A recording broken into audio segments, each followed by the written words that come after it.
Assalamualaikum warahmatullahi wabarakatuh. Halo sobat-sobat Siabah, balik lagi ke channel Siabah. Hari ini kami akan berdiskusi tentang materi pendidikan Pancasila mengenai tujuan masyarakat madani. Sebelumnya saya ingin memperkenalkan diri. Nama saya Zalfarin Onastama dari Fakultas Ekonomi dan Bisnis, Prodi Manajemen. Perkenalkan, nama saya Nabil Al-Bukhari dari Fakultas Ekonomi Bisnis, Prodi Manajemen. Nama saya Sarani Ratu Alis dari Fakultas Ekonomi dan Bisnis, Prodi Manajemen. Oke, Mbak. Saya ingin bertanya, apa sih, Mbak, tujuan masyarakat madani itu, Mbak? Tujuan masyarakat madani. Kita tahu bahwa sebelum Rasulullah pindah ke hijrah dari Mekah ke Yastrib, apa yang kemudian berubah namanya masyarakat Yastrib sendiri merupakan suatu masyarakat Arab yang heterogen, di mana di sana banyak suku bangsa dan juga banyak agama-agama yang berbeda. Tujuan dibentuknya masyarakat madani tentunya adalah supaya ada suatu keleluasaan bagi Rasulullah untuk melancarkan dakwahnya, karena sewaktu masih di Mekah, ya, itu dakwah Islam sangat terganggu oleh ulah kaum musyrikin. Mereka berusaha bagaimana caranya supaya Rasulullah berhenti berdakwah, bagaimana caranya supaya orang-orang Mekah yang sebelum menyembah berhala dan sudah masuk Islam itu kembali lagi menyembah berhala. Dan bagi mereka yang katakanlah tetap mempertahankan akidahnya, mereka mendapat berbagai macam penindasan dari masyarakat musyrik Mekah. Ada yang dibunuh, ada yang disiksa, ada yang dibully dan sebagainya, sehingga hal tersebut membuat dakwah Islam yang dilancarkan oleh muslimin itu menjadi tidak berjalan dengan baik, ya kan? Dan itu berjalan cukup lama, bertahun-tahun, sampai akhirnya datanglah perintah Allah supaya Rasulullah pindah saja, hijrah ke kota lain yang memungkinkan dakwah bisa lebih lancar berjalan dan supaya jangan sampai terus-menerus diganggu oleh kaum muslimin. Semula beliau dan sahabat itu hijrah ke Ethiopia, tapi ternyata di Ethiopia juga kondisinya sama saja dengan di Mekah. Artinya kedatangan Rasulullah ke sana tidak disambut dengan baik, malah Rasulullah itu disambut sampai akhirnya Rasulullah pun disebut berdarah-darah. Akhirnya tujuan hijrah dibatalkan ke Ethiopia, tetapi kemudian dialihkan menjadi ke kota Yastrib. Di kota Yastrib itu sendiri memang sudah ada kaum muslimin yang mungkin yang berasal dari aslinya orang Yastrib atau orang Mekah yang sudah pindah duluan ke Yastrib. Jadi di Yastrib itu memang sudah ada pengikut-pengikut Rasulullah gitu. Sehingga mereka kemudian ketika Rasulullah melakukan hijrah dari Mekah ke kota tersebut, di Yastrib itu kedatangan Rasulullah disambut dengan baik. Padahal masyarakat Yastrib sendiri itu tidak sepenuhnya merupakan kaum muslimin. Ada juga kaum Yahudi, ada juga kaum pagan penyembah berhala, ada juga orang-orang Nasrani. Tetapi dalam hal ini mereka bersatu menyambut Rasulullah, gitu. Sehingga datangnya Rasulullah ke kota Yastrib ini bisa lancar, bisa aman. Lalu setelah itu nama dari Yastrib dirubah menjadi Madinah, ya. Jadi kota Yastrib berubah nama menjadi kota Madinah. Lalu bagaimana supaya masyarakat yang di Madinah ini bisa bersatu dan tidak perlu lagi terjadi konflik antar suku yang ada di sana, antar agama yang ada di sana, dan antar berbagai golongan yang ada di sana. Maka Rasulullah bersama-sama pemimpin kaum yang ada di sana itu membuat suatu perjanjian kemudian diberi nama Piagam Madinah. Jadi Piagam Madinah ini semacam suatu perjanjian antar semua suku yang ada di sana untuk saling membantu, untuk hidup rukun, untuk saling menghormati, dan juga untuk saling bahu-membahu ketika kota Madinah itu mendapat serangan dan perang. Jadi tujuan utamanya pindah ke Solo tentu supaya lancar dakwahnya. Ya, tetapi yang harus kita perhatikan di sini bahwa Solo sendiri itu tidak memaksakan Islam sebagai suatu agama yang harus dianut oleh semua orang Yathrib, semua orang Madinah. Rasulullah pindah ke sana itu memang diakui menjadi pemimpin dari semua golongan yang ada. Jadi Rasulullah menjadi pemersatu dari golongan yang tadinya pecah belah. Tetapi Rasulullah sendiri tidak bertindak diktator, tidak bertindak tirani, tidak memaksakan kehendak, tetapi kemudian membiarkan mereka yang berbeda-beda itu untuk hidup dalam perbedaan tapi bersatu.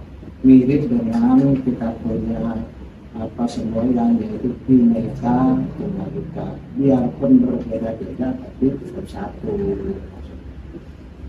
Nah dari sinilah kemudian dengan adanya Piagam Madinah, kehidupan Yathrib menjadi normal, menjadi maju, dan kemudian Rasulullah bisa menyusun kekuatan untuk melawan kaum musyrikin Mekah yang terus-menerus berusaha untuk menyerang. Ya, jadi dengan adanya orang-orang Islam yang kemudian mengikuti Rasulullah dari Mekah ke Madinah, ditambah orang Islam dan Rasulullah dari Madinah, terjadilah kemudian suatu pasukan yang lumayan kuat, pasukan yang tangguh dan berwibawa. Ketika sudah terbentuk itu, maka Rasulullah tentu ingin membebaskan teman-teman yang ada di Mekah, yang masih tinggal di Mekah dan masih mengalami penindasan kaum musyrikin. Maka kemudian Rasulullah kembali ke kota Mekah. Di sanalah kemudian kota Mekah dibuka, ya. Tetapi Rasulullah sendiri tidak melakukan penyerangan membabi buta. Kenapa? Karena ketika Rasulullah sampai di kota Mekah, maka yang diumumkan beliau adalah bahwa mereka yang sembunyi di rumah masing-masing itu selamat, kita tidak perangi. Mereka yang sembunyi di tempat-tempat ibadah masing-masing itu selamat, tidak kita perangi. Mereka yang sembunyi di rumah kediaman para pemimpinnya juga selamat, tidak kita perangi. Di sini menepis anggapan, menepis fitnah dari orang-orang yang tidak suka Islam, yang sering mengatakan bahwa Islam itu dikembangkan dengan pedang dan darah. Padahal tidak demikian. Rasulullah itu beramai, bahkan di Madinah sendiri ketika Rasulullah itu sudah pindah dari Mekah ke Madinah, tidak ada pemaksaan. Orang Kristen silakan, orang Yahudi ya silakan, orang pagan ya silakan. Jadi kita hidup damai di Mekah dengan kita tadi. Banyak fitnah dilancarkan oleh kaum-kaum yang tidak suka Rasulullah yang membenci Islam, itu berusaha untuk memfitnah bahwa agama Islam itu berkembang ke seluruh dunia dengan penaklukan, dengan peperangan, dengan pedang, dengan darah. Padahal kejadiannya tidak seperti itu. Padahal realitasnya tidak seperti itu. Justru masyarakat Madani yang dibentuk oleh Rasulullah merupakan suatu contoh dari demokrasi yang paling yang modern sebelum adanya piagam dari Barat yang menghormati hak asasi manusia, seperti misalnya Magna Carta, seperti misalnya The Habeas Corpus Act, seperti misalnya Declaration of Independence. Itu piagam-piagam yang tumbuh di dunia barat sekitar tahun 1700-an. Sementara Rasulullah sudah mendahulukan masalah yang sama tahun 500 atau 500-an. Berarti Rasulullah adalah justru pelopor yang namanya demokrasi, pelopor dari kehidupan yang berbeda tadi kita.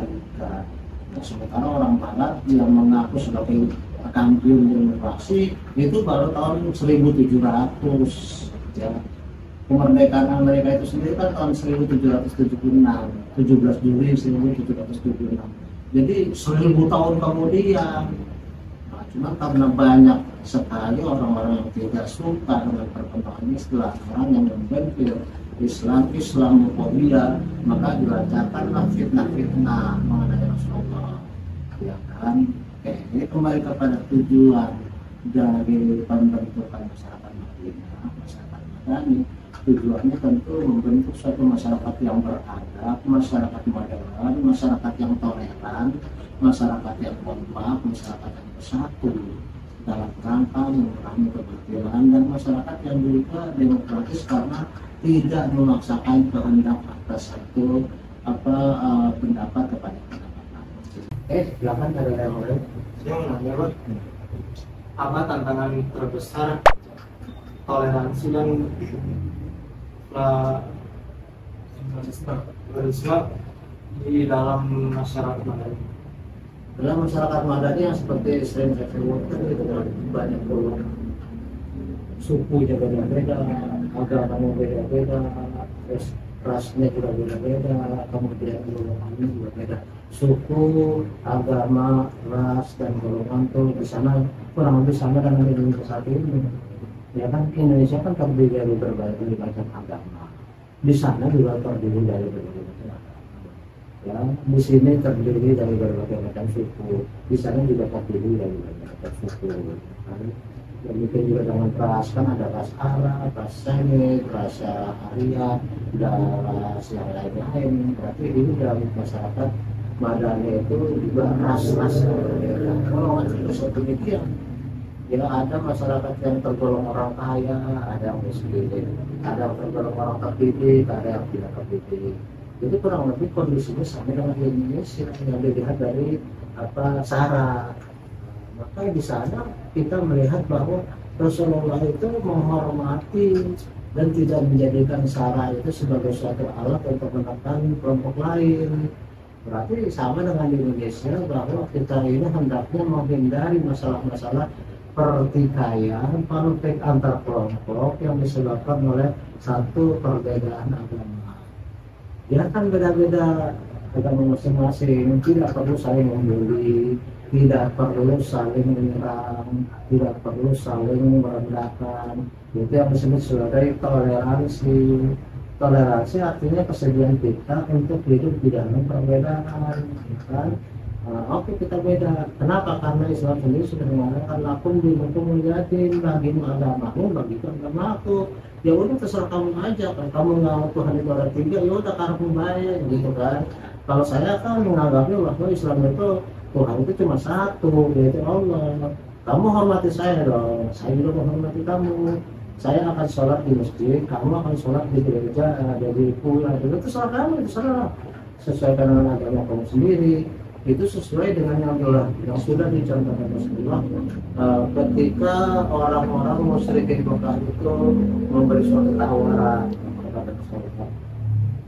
Hai Muhammad, katanya, daripada kita ini terus-menerus dengan pertikaian perbedaan agama, gimana kalau kita ini saling toleransi?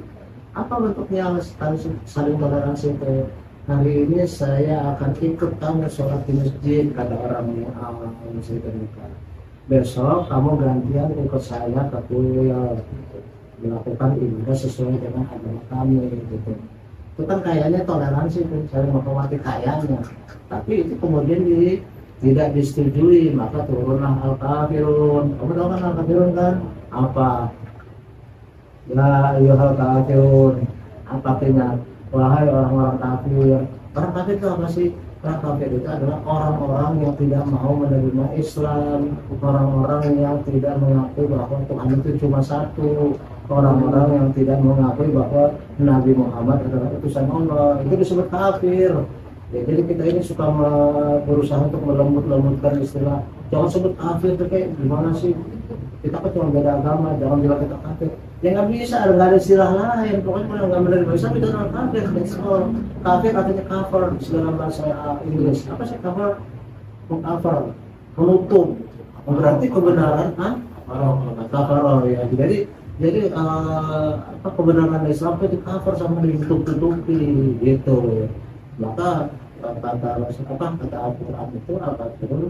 Ya ayyuhalladzina kafaru, ya ayyuhal kafirun. Terus qul ya ayyuhal kafirun la a'budu ma ta'budun. Apa artinya? Ayo, Pak Ustaz. Tadi bisa mengoreksi, artinya nggak tahu. La a'budu ma ta'budun. Aku tidak akan menyembah apa yang kamu sembah. Kamu nyembah berhala monggo baik. Kamu menyembah apa namanya sesuai dengan Taurat yang dibawa Yahudi, silakan. Kamu menyembah Tuhan yang tidak ada Kristen, silakan. La a'budu ma ta'budun gitu. Aku tidak akan menyembah apa yang kamu sembah. Terus wala antum abiduna ma a'bud. Kamu juga nggak akan menyembah yang aku sembah. Aku menyembahnya Tuhan satu, kamu menyembahnya Tuhan tiga. Beda kan? Ya, terus kemudian apa lagi? Wala ana abiduna abatum. Caranya kamu menyembah juga aku nggak perlu ikut-ikutan. Aku tidak akan menyembah sebagaimana caranya kamu menyembah. Kamu menyembahnya sambil nyanyi tepuk tangan di gerak-gerak, silakan menurut kamu sendiri. Kalau saya menyembahnya adalah dengan sholat, ada ruku, ada sujud, ada bacaan-bacaan. Kalau kamu sambil bersorak-sorak ria, ketawa-ketawa sambil nyanyi-nyanyi tapi kita kan ya monggo gitu kan. Nah, berarti cara kita juga beda. Caranya kamu nyembah juga nggak perlu niru saya gitu loh. Kamu nggak perlu lah kemudian pura-pura sholat tapi kemudian nyanyi, kan nggak lucu campur-campur. Ya kan kamu pura-pura gerakannya sholat tapi kamu nyanyi, dia nggak pantas, nggak cocok. Maka diakhiri dengan ayat pamungkasnya itu apa? Lakum dinukum waliyadin. Udah bagi kamu agama kamu, bagi saya agama saya. Itu suatu toleransi. Toleransi artinya bersedia berbeda. Nah, yang tidak toleransi, yang intoleransi itu adalah kalau kita menganggap kita yang benar terus kemudian kita menganggap yang lain salah. Kalau hanya sebatas keyakinan kita ya monggo, tapi kalau kemudian kita lakukan dalam bentuk praktek, kita mengganggu orang yang berbeda pendapat, itu yang nggak boleh, itu yang disebut intoleran. Misalnya ada pembubaran orang lagi ibadah gereja, ada orang yang lagi sholat diganggu, ada orang yang lagi sajen, kemudian sajen tidak tunggang, itu bentuk-bentuk intoleran. Kita nggak sajen, nggak boleh misalnya di musyrik. Tapi kalau ada orang lain yang sajen, mau biarin aja, kita nggak suruh nanggung kok. Ya kan, nah, dalam Islam itu tidak ada yang namanya dosa menanggung dosa orang lain, nggak ada. Udahlah kamu kerjakan dosa lu doang tanggung, nggak ada cerita itu, nggak ada cerita dosa lu doang tanggung, dosa lu jadi banyak enak aja. Dosa lu jadi banyak gimana nanggung dosa lu, kan nggak bisa. Ya, maka dalam Islam jelas bahwa seseorang tidak akan menanggung dosanya orang lain. Nah, kemudian kalau di dalam ajaran tertentu ada yang namanya dosa bawaan, dalam Islam tidak ada. Apa itu dosa bawaan? Dulu kan Adam dan Hawa itu memakan buah bodi dosa. Itu berarti semua anak Adam dosa kabeh karena ada dosa bawaan, dosa warisan. Nah, kalau kita tidak ada dosa warisan. Jadi setiap manusia itu diciptakan, dilahirkan dalam keadaan suci, seperti kertas yang masih putih bersih, tergantung orang tuanya mau jadikan dia najasi, mau jadikan dia majusi, mau jadikan dia jadi Kristen, Yahudi, monggo, orang tuanya yang salah. Tapi setiap manusia itu tidak ada dosa bawaan. Itu kalau ajaran Islam. Berarti toleransi adalah kita menghormati pilihan orang mau ngapain. Setelah lakum dinukum waliyadin tadi itu. Ya. Oke, berarti silakan. Dari dampak globalisasi yang ada tuh pengaruh masih terhadap masyarakat Madani. Pas, masyarakat Madani zaman Rasulullah jelas enggak. Kalau udah lewat sih Di Indonesia. Di Indonesia kita memang udah masyarakat Madani belum. kita mengarah ke sana, mencoba mengarah ke sana karena ciri-ciri dari masyarakat di bawah Pancasila itu lebih mendekati masyarakat Madani ketimbang ciri-ciri yang diperlihatkan oleh masa kekhilafahan khalifah terutama kayak Turki Utsmani yang ada di Turki. Kita lebih cocok ke sini ke masyarakat Madani, tapi masyarakat kita sendiri berusaha mengarah ke sana dan belum terwujud. Kamu lah yang berusaha mewujudkan.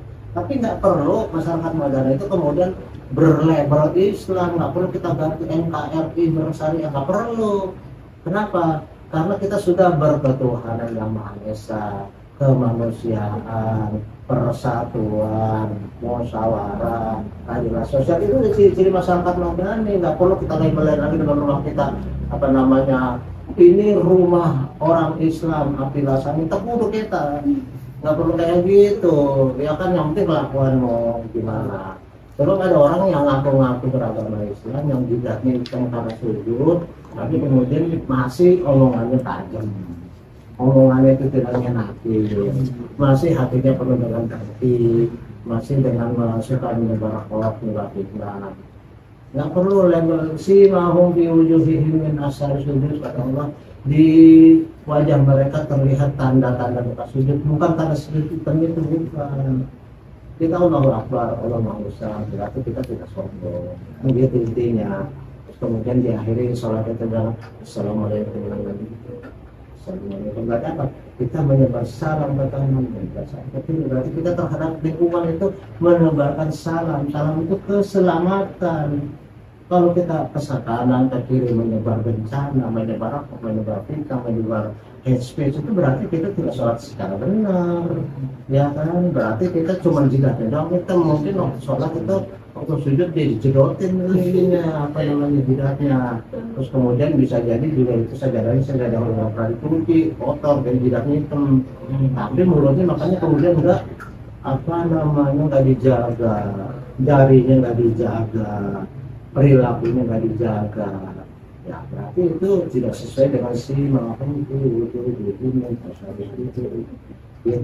itu harus diperlihatkan perilaku, perbuatan, ucapan, berpikir, tindakan itu kelihatan orang sujud, ya kan? Kalau di orang dengki aja, orang tambah kaya, orang beli mobil dia beli Kanada kan gitu, itu berarti kan dia orang dengki aja tuh. Kayak Gibran anak kecil jadi wakil presiden, gini-gini Samsul, dikatain Samsul kan, dikatain belimbing sayur, dikatain anak nggak berguna. Lo nyatanya menurut rakyat memilih dia jadi wakil presiden. Kenapa mang? Ya berarti kan prestasi anda sendiri apa gitu. Ada satu tulisan di Facebook yang saya baca, dia bilang apa? S1 saya, IPK saya 3,5, S2 saya 3,7. Mana mau saya tunduk pada orang yang IPK cuma 2,3. Gila nih, bilangnya pasti menjijikkan.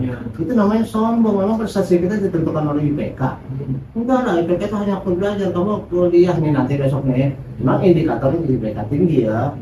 Nanti kamu bikin alasan lagi, kamu IPK nggak menentukan kinerja, apa cuma 2,5. Alah, harus bisa aja kagak mampu, alasan menghibur diri sendiri.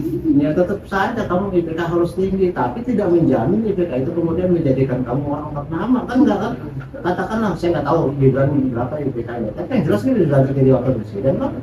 Itu kan apa kita menghindari itu, kita hindari itu, ya nggak bisa. Nyatanya itu jelas kok. Terus kemudian orang yang merasa IPK-nya 3,8, lu jadi apa? Ya kan, terus kemudian kamu prestasinya apa? Terus ada kata kamu milih, apa kamu yakin kamu yang menang bukan Gibran? Kan belum tentu. Jadi kita itu orang-orang seperti itu meskipun namanya nama Islam itu udah jelas orang kagak sholat gitu. Nggak sholat sebelumnya ya mungkin aja dia jidatnya hitam, mungkin aja dia jenggotnya panjang, mungkin aja dia pakai jubah, mungkin aja dia pakai sorban. Tapi yang jelas dalam mengucapkan seperti itu tanda bahwa itu orang sombong. Ya kan, IPK saya waktu S1 3,5, waktu S2 3,8. Mana mau saya dipimpin orang IPK-nya 2,3, itu sombong. Iblis namanya itu, kan pengikut iblis, ya kan? Tapi bisa kita berkata seperti itu. Yang jelas yang satu pernah jadi wali kota. Lu jadi apa? Masalah sekarang ini jadi wakil presiden. Nah, kamu jadi apa? Jadi jangan kita membanding-bandingkan orang karena IPK. Tapi kalau kamu mau sebagai mahasiswa ya harus IPK tinggi. Nanti kamu saya tanya, Zalbarino IPK kamu berapa? Cuma 2,5 Pak. Tapi kan kinerja nggak tergantung IPK Pak. Itu untuk kamu cari alasan lah gitu. Ya kan cari alasan supaya apa namanya enggak. Saya juga IPK nggak terlalu tinggi Pak. Tapi mungkin saya bisa jadi pengajar, jadi dosen. IPK saya juga nggak terlalu tinggi, tapi bukan rendah ya. Tidak perlu lah saya sebutin deh ya. Pokoknya buktinya sekarang di lulusan kamu kan. Yang jelas saya nggak pernah IPK 0. Kalau IPK 0 kan saya nggak bisa ketemu Dinda Suci Andini karena nggak jadi apa namanya nggak di dosen ya izinnya. Iya gitu. Nah, berarti yang penting kita ada prestasinya apa? Kita di masyarakat yang penting what is your contribution to the people, to the society? Kepada masyarakat kontribusi kamu apa sih? Kan itu. Nah, jadi masyarakat Madan itu kembali ke pembicaraan yang dipentingkan adalah bagaimana masyarakat itu saling mengisi, saling kompak, saling bantu, gitu ya, saling mendukung ketika ada musuh dari luar, kemudian juga berusaha supaya antara kita pengetahuan maju, pengetahuan maju, antara kita tidak ada saling untuk-untukan karena beda agama, beda suku. Jadi seperti saya ulangi kepada kelompok yang lain bahwa justru Pancasila itu lebih mendekati masyarakat Madani. Cuma dalam prakteknya memang kita masih banyak kekurangan gitu. Jadi kita nih masyarakat mengarah ke masyarakat Madani. Tapi belum tentu, bukan berarti sudah terbentuk, belum, masih banyak kekurangan. Ya masih banyak hal yang harus dibenahi. Cuma ya kita tetap mengarah ke sana karena kita yakin bahwa Pancasila itu sudah pilihan terbaik untuk bangsa kita. Gitu. Oke, misalnya. Ya kalau misalnya sudah tidak ada, mudah-mudahan ada manfaat dalam kita semua. Silahkan disimpulkan dan ditutup. Kesimpulannya yang kami dapatkan pada diskusi hari ini tentang tujuan masyarakat Madani adalah satu yang memperkuat demokrasi, dua meningkatkan keadilan sosial dan ekonomi, tiga menjaga hak asasi. Yang keempat meningkatkan pendidikan dan kelima memperkuat organisasi dan publik, meningkatkan organisasi masyarakat sipil, dan yang keenam meningkatkan kesejahteraan dan kualitas hidup. Jadi dengan tujuan ini masyarakat Madani memiliki hak untuk memenuhi hidup-hidup mereka. Oke, mungkin cukup sekian dari diskusi hari ini. Wassalamualaikum warahmatullahi wabarakatuh.